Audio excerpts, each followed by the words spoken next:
Okay, any questions? Hi, Francis. My question is,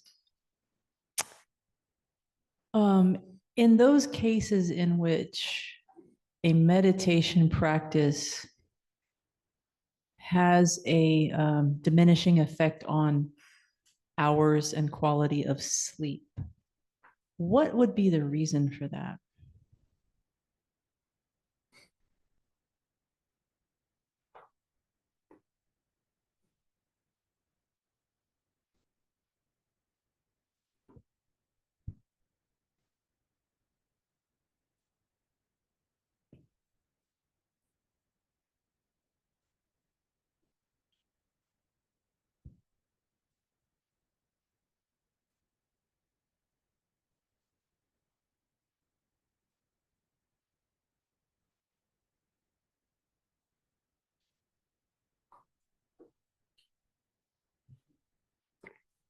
I don't have, I cannot answer that with certainty, but my guess has to do with the way we manage the body.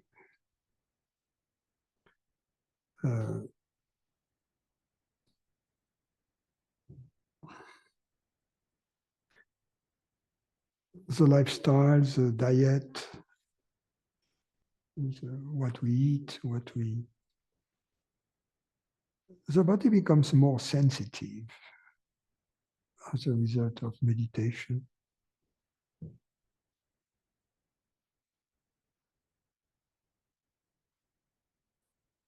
So if we mismanage the body somehow through poor diet or not sufficient exercise,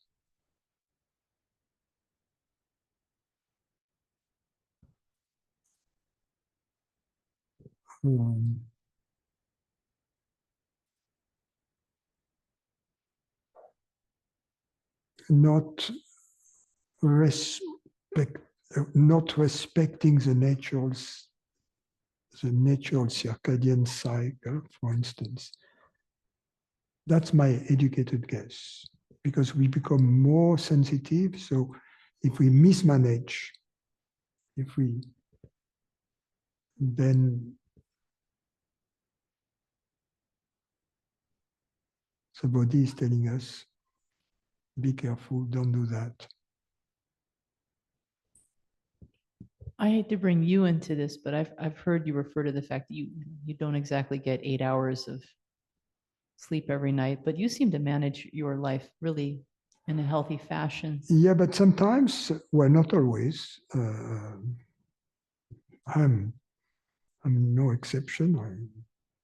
I eat things I shouldn't be eating. And as the body gets older, it becomes more sensitive to some food.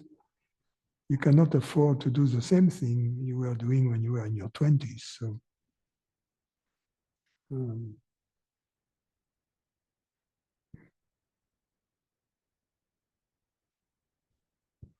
but in my case, I've observed that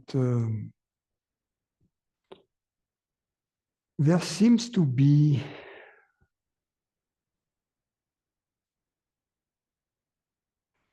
a curve in the night. So if that's the time going on this axis, and on this axis would be the depth of sleep, so the higher so you start in the low because you are not sleeping, right? Then you fall asleep. Then it reaches a maximum. Then it goes down. But let's say you started here. It reaches a maximum. And then it reaches a second minimum, then it goes up and then down. So what is interesting is this curve. What happened with this thing here?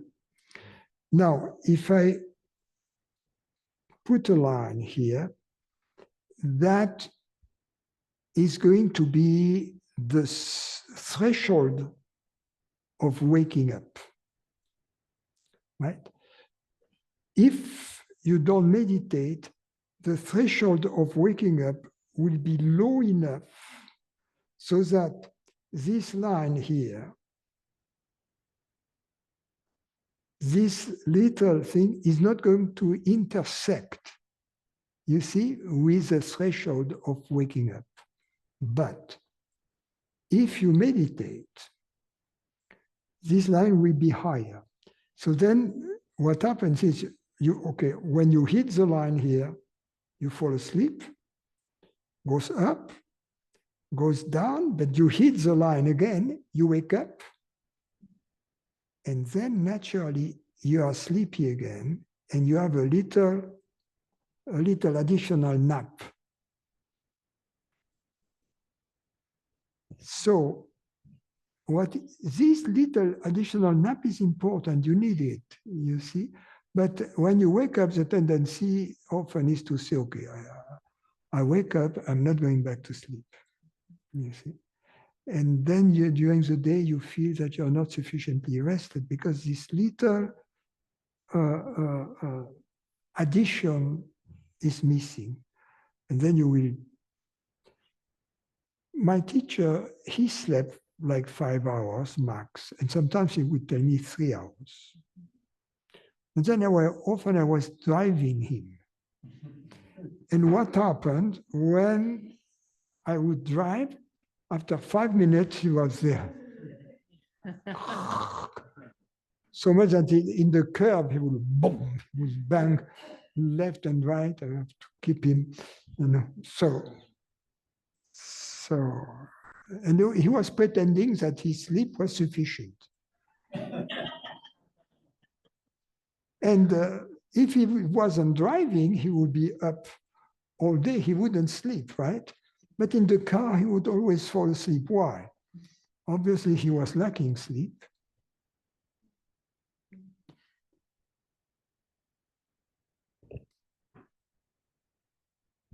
I would think that, I mean, if meditation is of any quality, that it would help compensate for the lack of rest to the body. Hopefully. Hopefully. But I think digestion, the kind of food we eat, when we eat it, and the lack of physical exercise also. And how fast we eat it too. I know that's one of It's difficult to sleep if the body is not physically tired, because the body, I think even an old body needs exercise. We forget that. There is a video Barbara and I watched a few days ago, which is interesting. You may have seen it on YouTube, about the blue zones. Yeah, it's very interesting.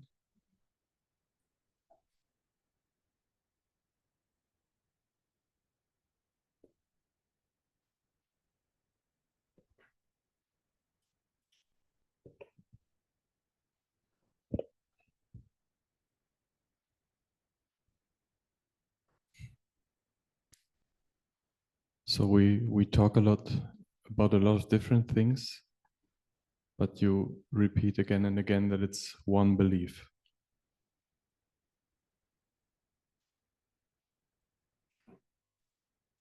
During meditation, I was wrestling with something, with the emotion, and then at some point I fell a little bit back, and I saw structure, which was on the one side there was something very small that constantly tries to, with a kind of panic, relate to something infinitely big,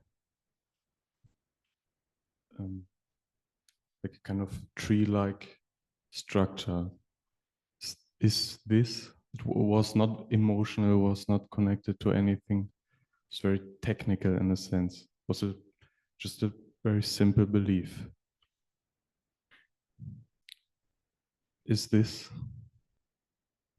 the belief of being a separate thing, of being something very small in relation to something very big? Yeah. The very small is what is a very small thing.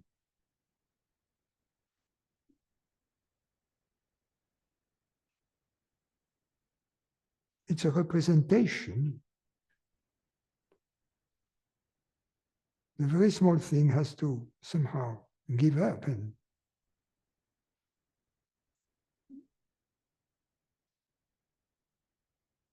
be absorbed by the big thing.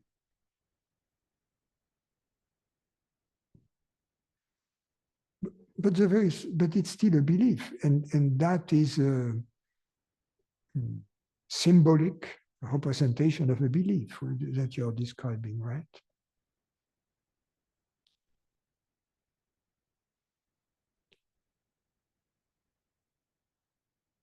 What is interesting is the identification with the I thought, for instance.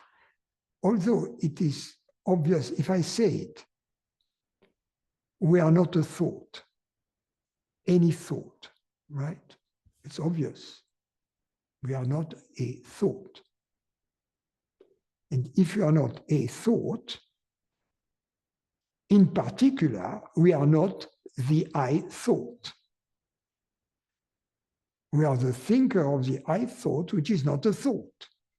We are the perceiver of the I thought, which is not a thought. We are the awareness that perceives the I thought, the me thought, and all the thoughts that start with I or me. It's extraordinary to discover that nevertheless, for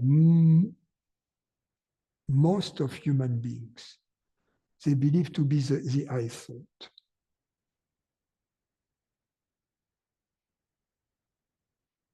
If you don't believe to be the I thought, any thought which can be formulated as a sentence that starts with I immediately falls away. You're following me?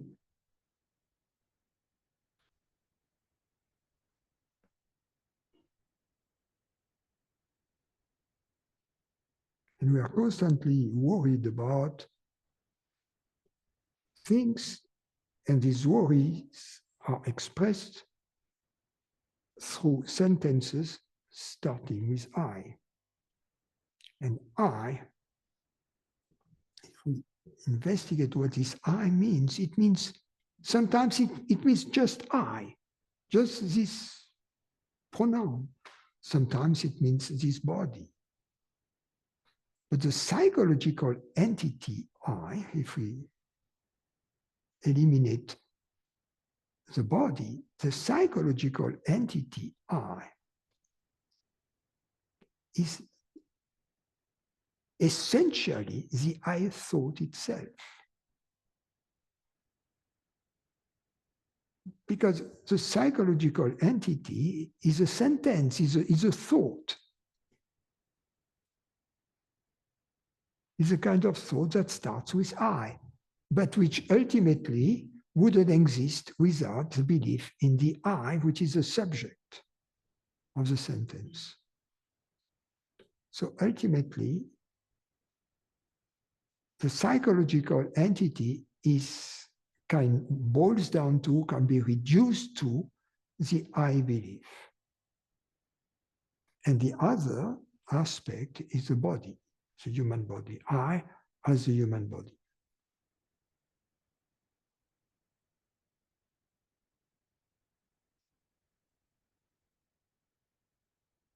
But if we already can understand what I've just said, which is very simple,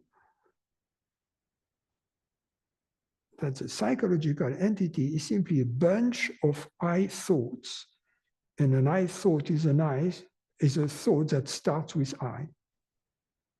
I am happy, I'm good, I am bad, I am happy, I am tired, I am whatever, you know, and I want this, I want that.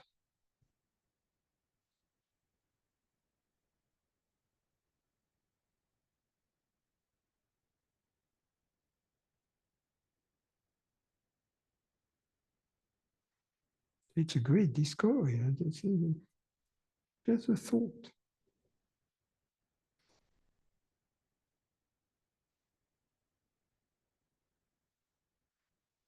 It's a thought to which we have delegated a lot of power. We have given a power of attorney to the I thought. Then we have to take it back.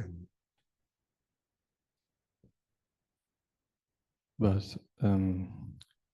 if I consider to take it back, usually a thought will come up that there cannot be a life. What? There cannot be a life on the other, like without. Not possible to live without. This is what I will The think. I thought appears in life. The I thought appears in consciousness. We don't, we live perfectly without it. And actually, even when we are in ignorance, there are moments without the I thoughts. And we survive perfectly during these moments. So it's just the opposite. The I thought is not is not necessary for life. It's just an impediment.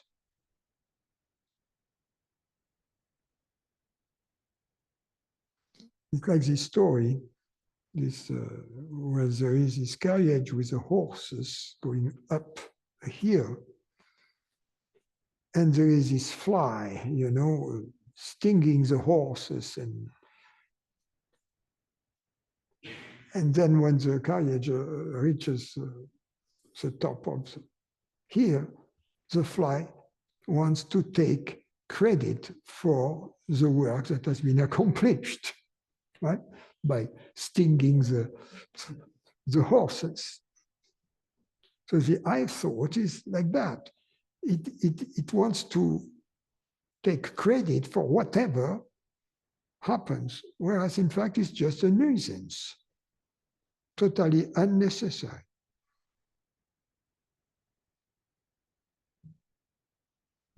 It seems that you cannot leave home without it, but you can leave home without it.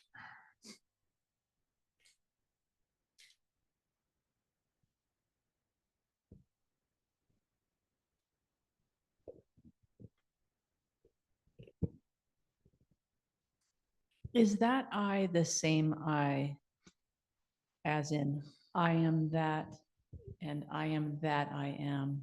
No, that's not, that's a real I, right? That's the real I. Real I has no limits. The real I is just whatever it is which perceives the I thought. I try to never ask you questions about other people and what they've said, but Ramana Maharshi used to talk about this I, and I'm still kind of confused whether that is the illusory I that he was trying to get a person to see as not the self, or Yeah. whether he was talking about the self. Yeah, I apologize. no, and you know, when gurus are dead, they become saints, and you cannot criticize them. So, I'm going to criticize Ramana Maharshi. No, not to criticize, but to say that it's not the best explanation. I find it kind of awkward. Maybe a lot has been lost in translation because he didn't say that in English, right? So I don't know whether he said aham versus aham or what did he say? We don't know. We don't have recordings of what he said, right? So the translation says that he says, okay, there is the I, and there is the I. the resonance, but what he meant, I is a consciousness, I is the I thought. There is a deeper I which thinks the I thought. That's what is meant, right? So the I is a consciousness. The I is the I thought. Would that be the same as the I that perceives the I thought? The I is the I is the I which perceives the I thought. Yes, that's simple. Thank you. Yeah.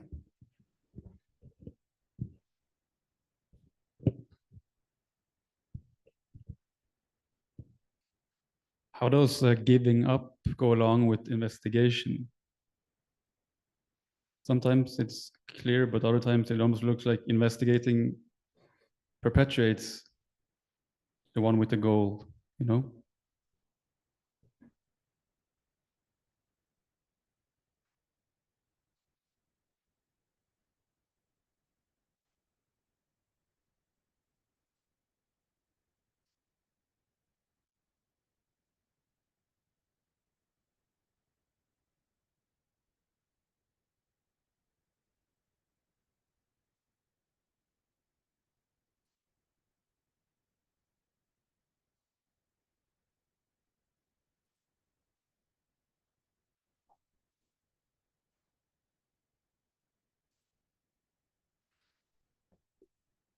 First, the investigation takes place on different levels, on various levels, not only on one level. And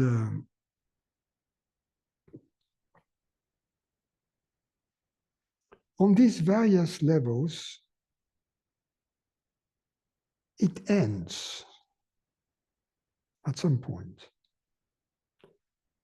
For instance, on the level of understanding, on the level of thought, intellectual level, you ask yourself questions, you come to places like this. At some point, you don't have questions, you are satisfied. So the answer is, the investigation ends when you are satisfied.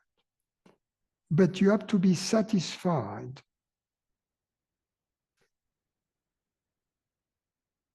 intellectually, in terms of intelligence, in terms of truth.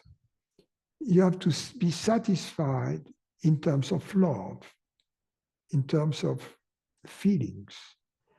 You have to be satisfied in terms of beauty. You have to be satisfied with your thoughts. You have to be satisfied with your bodily sensations, feelings, and you have to be satisfied with your sense perceptions, with the world. You see? Typically, but we cannot make it an absolute rule. It seems to me that the first level of satisfaction is the intellectual satisfaction, but perhaps it's because of my own experience, right? But pretty soon, you can be satisfied intellectually that, yes, I have investigated that thoroughly, and the case is closed.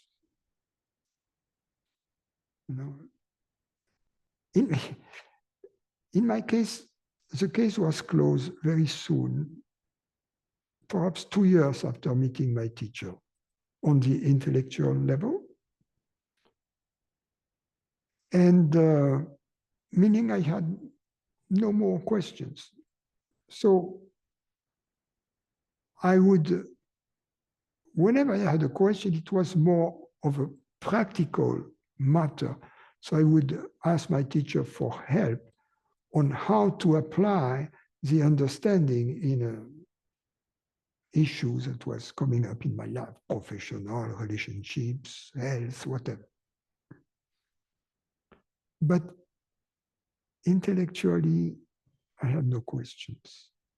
Strangely enough, perhaps,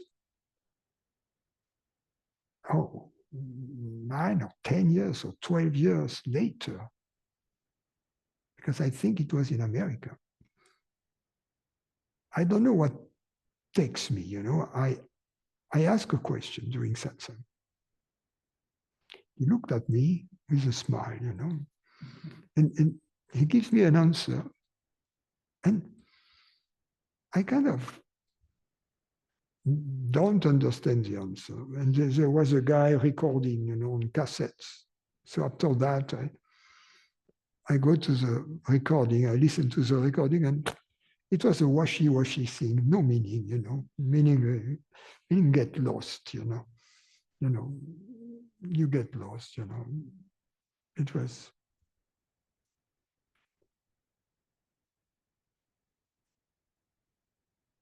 So you then have to see whether you are satisfied on other levels, right? With your life, with your.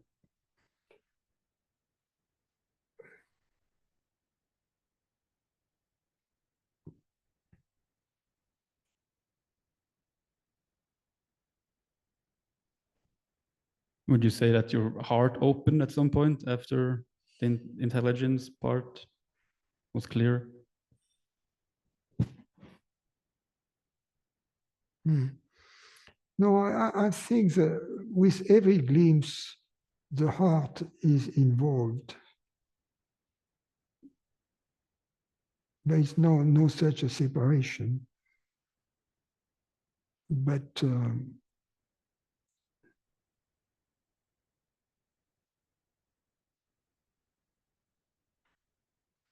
just as we have a clarity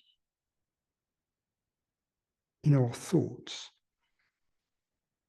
we need some transparency in the body. This borderlessness. That seemed to take longer. And then there is the yoga of life itself, the challenges we face, in a sense that doesn't end. It's how we apply our understanding to the situation we encounter.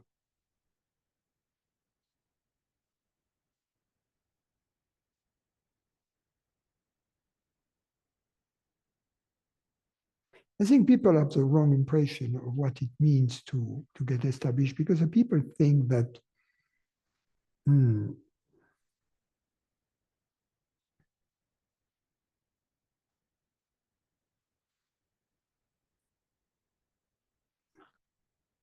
need to fight, you need to investigate, and then you get happy. The way you construed being happy in the beginning of the investigation or before the beginning of the investigation. But no. To be happy means something completely different, you see. So all the expectations that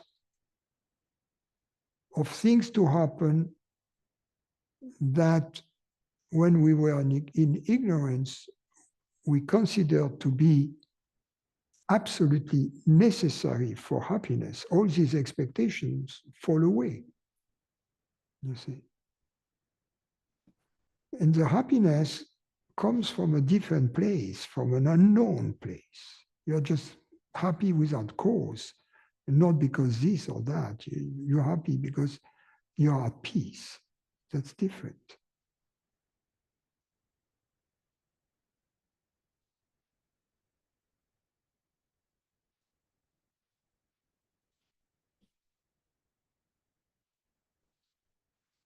So it takes time to understand that not just intellectually, but with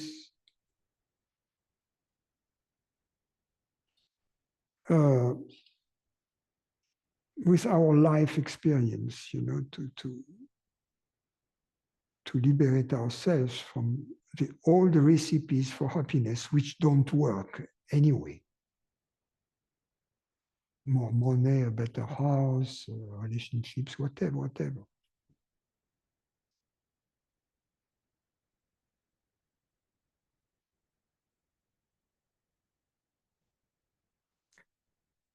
Life becomes more a question, how do I do the right thing, you know?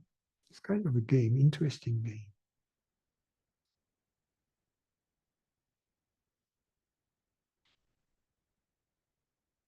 Like a chess game, what's the next move, you know?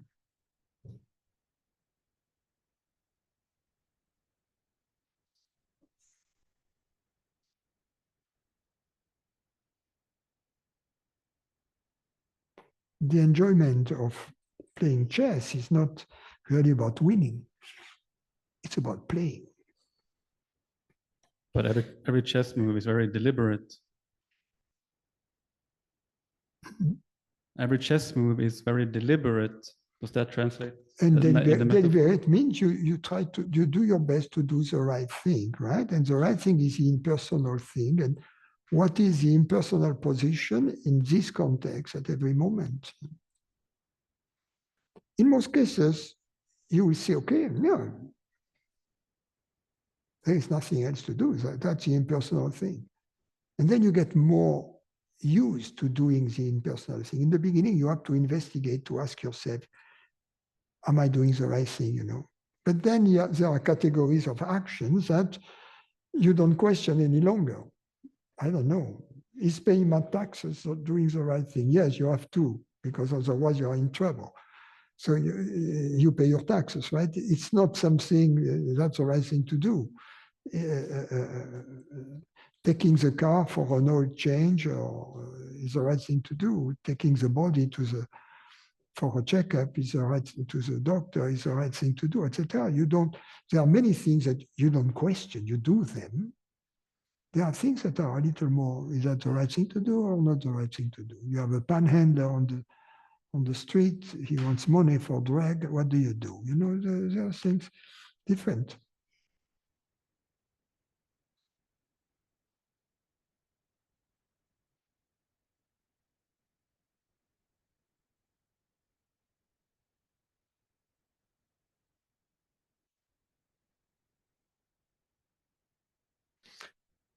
The answer, my teacher was asked, when does the investigation stop? He said, when the when stops.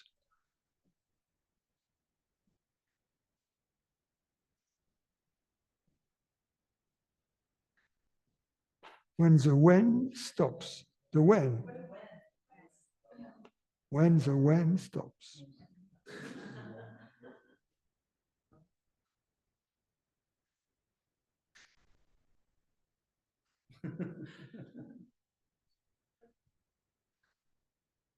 It can mean two things. It can mean when you stop asking when, meaning but then it's trivial. It means the investigation stops when you are satisfied, meaning it has already stopped, right? So it's an answer that says the investigation stops whenever it stops. But the other understanding is when you understand that you are not in time.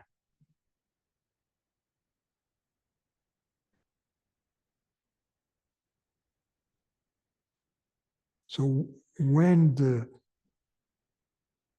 longing for something else comes to an end as a result of your understanding, when you understand that you are already that which you are looking for, and that any goal, even the most spiritual, even the goal of being established, is a forgetting of what you are.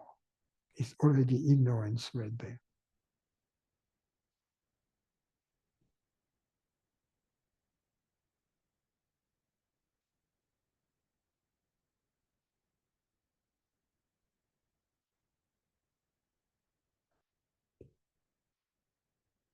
I have a question about difference in understanding. So like you have explained it to me before that both of us have the same direct and equal access to the territory, to the consciousness. But then there also seems to be that there's a difference in the level of understanding that, let's say, you and I have. Would you say like is that difference at the level of the mind?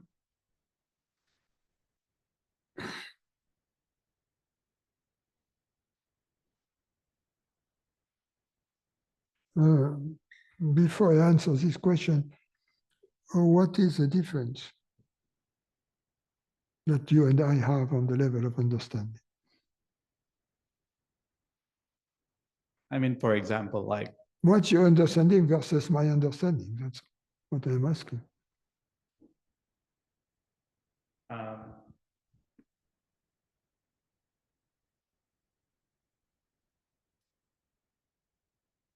for example, like you were able to give the previous answer, which I wouldn't have been able to give, and which I think comes from the difference in the understanding. Well, the question was put to me, not to you. Because the answer came from here. You don't know if the question had been put to you, and if you had looked for the answer within you, you don't know what would have happened.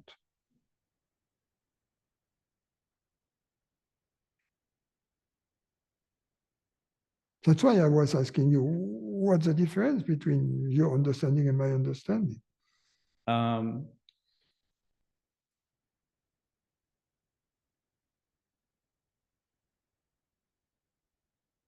would say like you seem to be very certain about the things,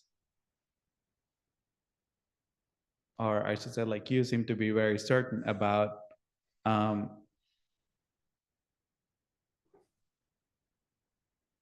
what can be and cannot be said about consciousness, whereas I am not. No. I am certain that we don't know much.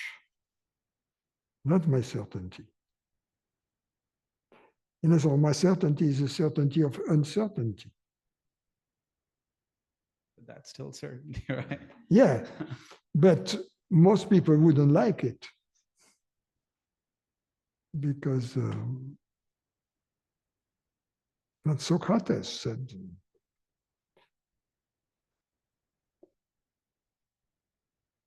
all I know is that I know nothing. Oh no, the thing I know, one thing I know is that I know nothing.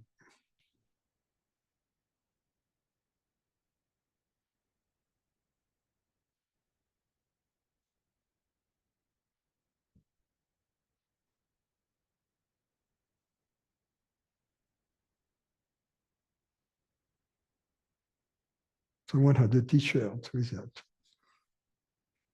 En oida, oti uden oida.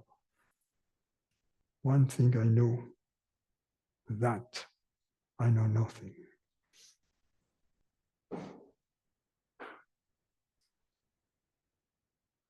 So I guess I don't understand then, like,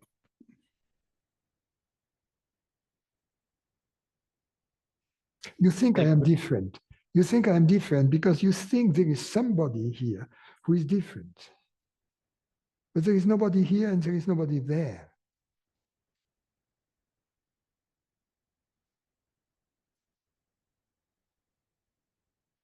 And then there is no difference.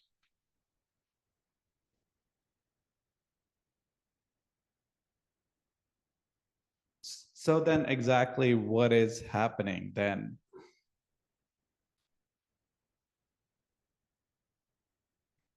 What is happening? That causes me to like ask questions, because I mean, the way I end up looking at it is that there is something that I don't understand, and then I ask you a question hoping for an answer. Yeah. What is it that you don't understand? Just for example, like this difference, this thing about difference in understanding.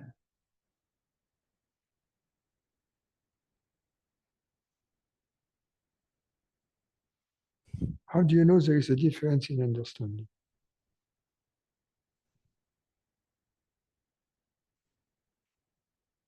Because if there was no difference, then I would have found an answer to this question on my own.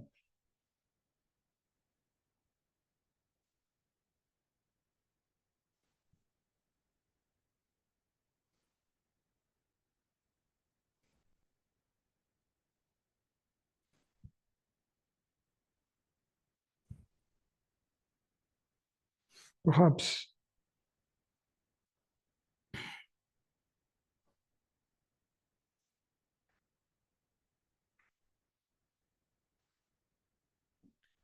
the question doesn't make sense.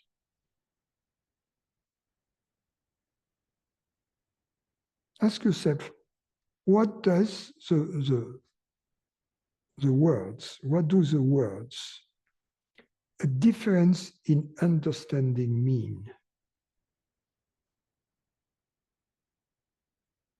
Let's say one guy says 2 + 2 = 4. The other guy says, no, my understanding is 2 + 2 = 5. Is that a difference in understanding? No, because one guy understands and the other doesn't understand. So there is a difference between understanding and misunderstanding. But there is no difference in understanding.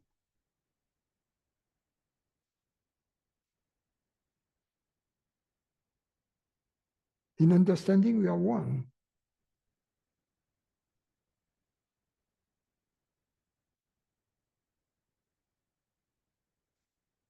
So what we call understanding is not that. It's not understanding. There might be a difference in beliefs. Yes, I believe this. And then I say, that's my understanding. No, it's not your understanding. It's your belief. Your belief is 2 + 2 = 5. Up until you understand 2 + 2 = 4. And then there is no difference in understanding. You see?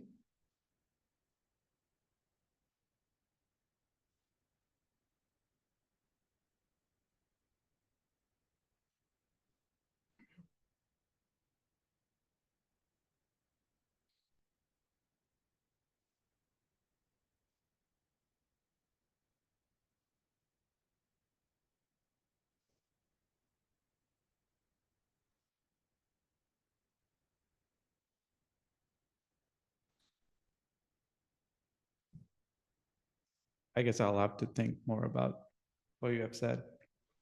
Yes, there is a confusion between understanding and beliefs.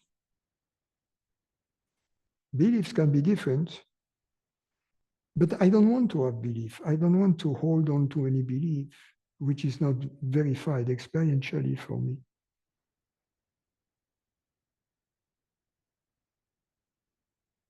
So if you don't, and especially about consciousness, so see that if you don't hold on to any beliefs about consciousness, ask yourself, can there be a difference in understanding between us?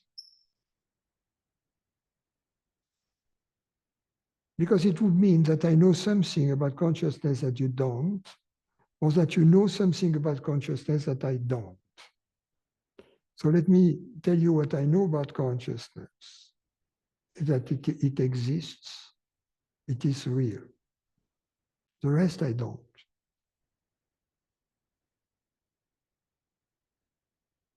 Do you know anything else? Or do you doubt that there is consciousness? Or do you doubt that consciousness exist, is real. No, I don't doubt those. So we have the same understanding. And do you know anything else about consciousness? So No. you see, we have the same understanding. So is a lot of the discussions that happen here, is there around the beliefs? The conversations here are about getting rid of unfounded beliefs, Okay, so they are, okay. to go back to pure facts of experience. It's a scientific method applied to the noumenal realm, just as science applies the experimental or experiential method to the phenomenal realm, which implies no presupposed ideas that are not factually established, right? Humility and respect for the outcome of the experiments. No matter what we believed before, if the experiment says, no, you were wrong, more power to the experiment. You see, it is this. And then there is something in science that doesn't apply here, which is peer verification.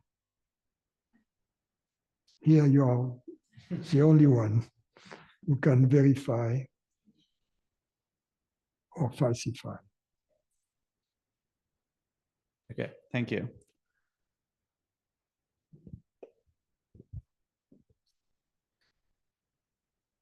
Is there a need to personify the teacher?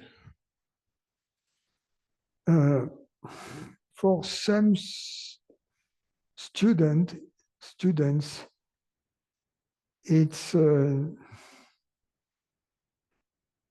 a step. It's an artificial step that should be abandoned as soon as possible. It's like the training wheels on the bicycle for the children. When you are 20, you don't want to be cycling with the training wheels. You look a little ridiculous.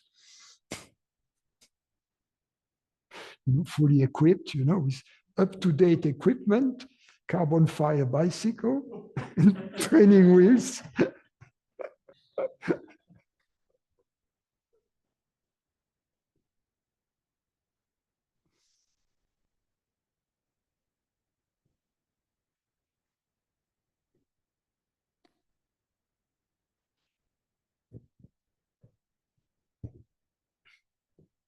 Hi, Francis. Regarding the borderlessness, how are there some ways to know that one is coming more and more into that experience? That what one? That one is experiencing the borderlessness in daily life instead of feeling confined here. Are there any ways to confirm? I think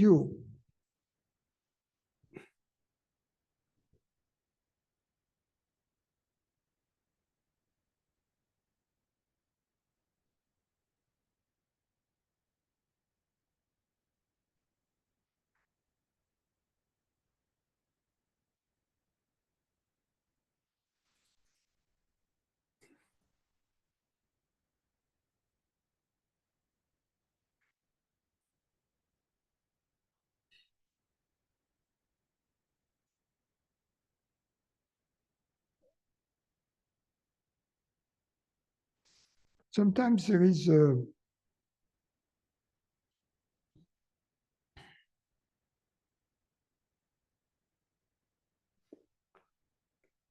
delay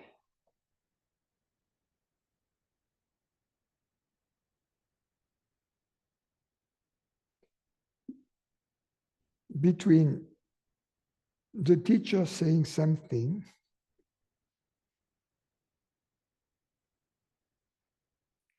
what the teacher said being experienced, and then a second delay until we realize with the mind that we are experiencing what the teacher has said. And then you say, oh, that's what he meant. And then you say, oh, I've been experiencing that for some time, but that's what he meant, you know. So the mind, it took time for the mind to establish a connection between, for instance, in my case, I had heard sages often saying that after liberation, after the glimpse, we don't sleep, right? And I remember asking the question my teacher, and he said something like a little cryptic, you know. He said, yes, that's like you go down into a basement step by step.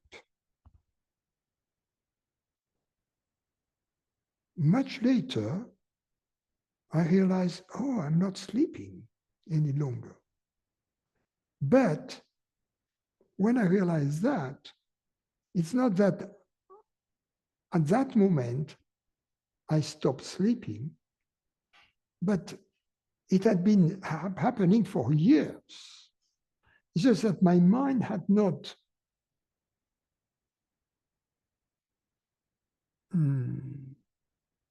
recognized an experience.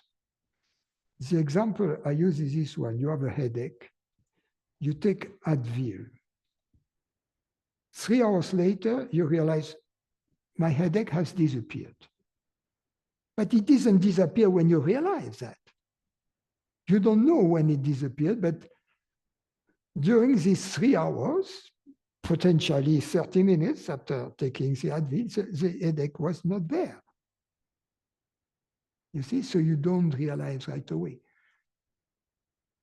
It is the same with things I may be saying about the space or that at some point you have this experience, perhaps very soon, very early on. But what I say doesn't compute for you. And then years later, say, oh, now I see, that's what he meant. You see? So that shouldn't trouble you. You should understand the principle that if consciousness is universal, our real body is the universe. The body of consciousness is the universe. Our consciousness, which is hearing these words right now, if it is universal, shared by all, the body of a universal consciousness is the universe. And the universe is our immediate surroundings, right? Of course, if we look at the moon, that's the moon. And if we look at the distant star, it's also the star. And the question is, am I perceiving my immediate surroundings as being my body? You see, as being, I'm not saying that this camera is my knee. No, that's not what I say. But as being my body without a separation. So that's the idea that you can keep and then try to see how this idea corresponds or doesn't correspond to your experience of the body and of the world.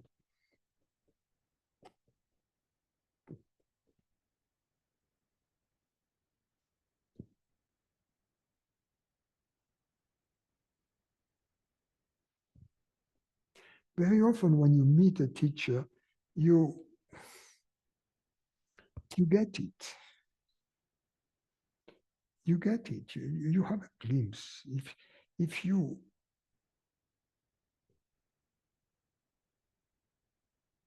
when a truth seeker is sincere and meets a teacher, even without words.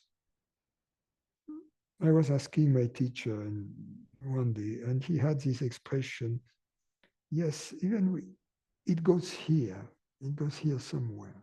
You have some experience. Just that the mind doesn't realize right away. In the Sufi tradition, they call it the baraka.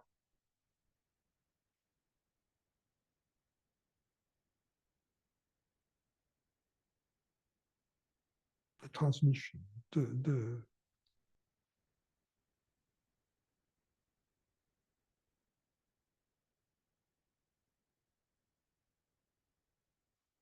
universe to the universe.